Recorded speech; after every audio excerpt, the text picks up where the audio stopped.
right, so here we are.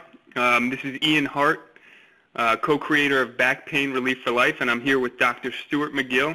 He is the professor of spine mechanics at the University of Waterloo in Ontario, Canada, and he's one of the most sought-after experts and consultants and author for back pain relief performance, and his books and DVDs can be found at backfitpro.com. And welcome and thank you, Dr. McGill. Yeah, thank you, Ian. Now, on to a big topic for strength and conditioning people, and also people, just the general population, is deadlifts. Many people in the general population don't, or they have a fear of their back, let's say. So when they do a deadlift and they feel those muscles working, they think they feel their back, they think it's pain. Now, what type of deadlifts, or when is a deadlift appropriate for just a general population? So these are people who've never had back pain? People with back pain history. Yeah, back pain history. Well, the first thing I have to do is determine what they tolerate. And if they tolerate compressive load on their back, then I'll say, all right, well, you're a candidate to do higher load exercises, which is a deadlift. The next investigation I would perform is what type of hips do they have? Do they have shallow hip sockets or acetabulums, or are they deep? Now, if they're deep, chances are they should not be deadlifting from the floor. They should be picking up with a dead weight that's been elevated a little bit on some blocks. Right. So you see, once again, it depends on what the shape of their hips are as to what style of deadlift I would consider.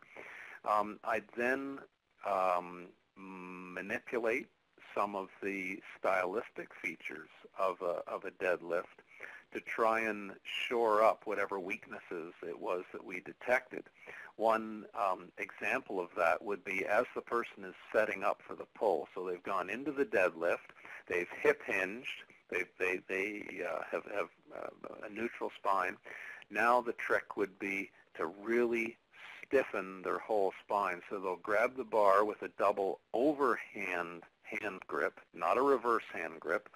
Okay. And the first thing they do is, as they're grabbing the bar quite robustly, they try and twist the bar by engaging the lats. And what that does, it stiffens their entire back all the way down to the sacrum.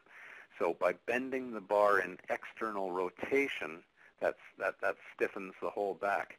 Now, if you set up in what's called the lifter's wedge, so a nice stiffened wedge, you've grabbed the bar, you've bent the bar, you've stiffened your hips, you're spreading the floor, all of these pre-stiffening conditions. Then simply squeezing the bar harder picks it up off the ground. Do you follow? Gotcha. Yeah. Yeah.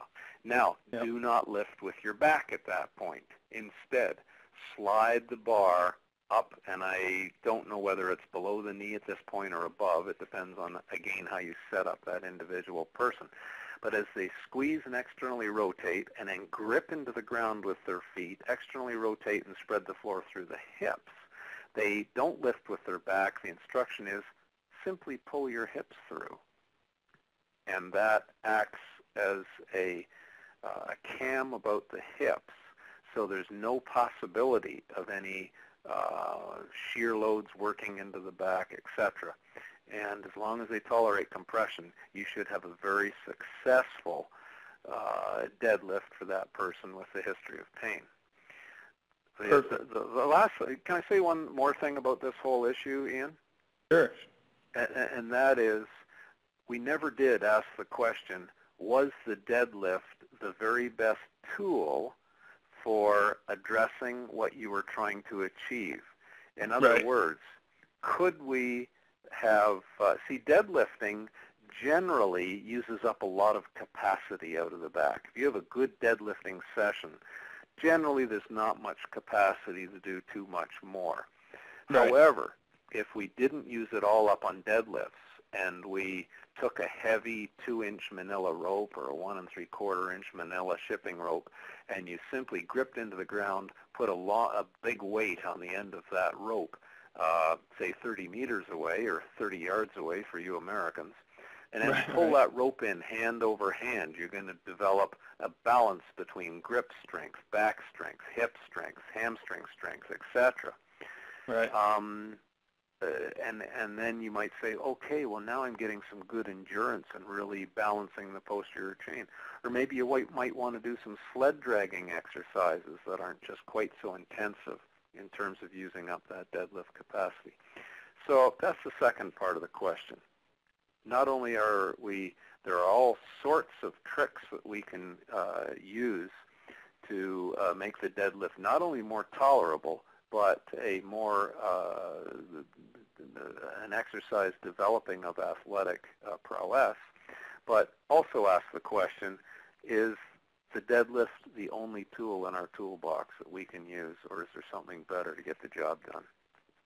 Okay, that makes 100% sense.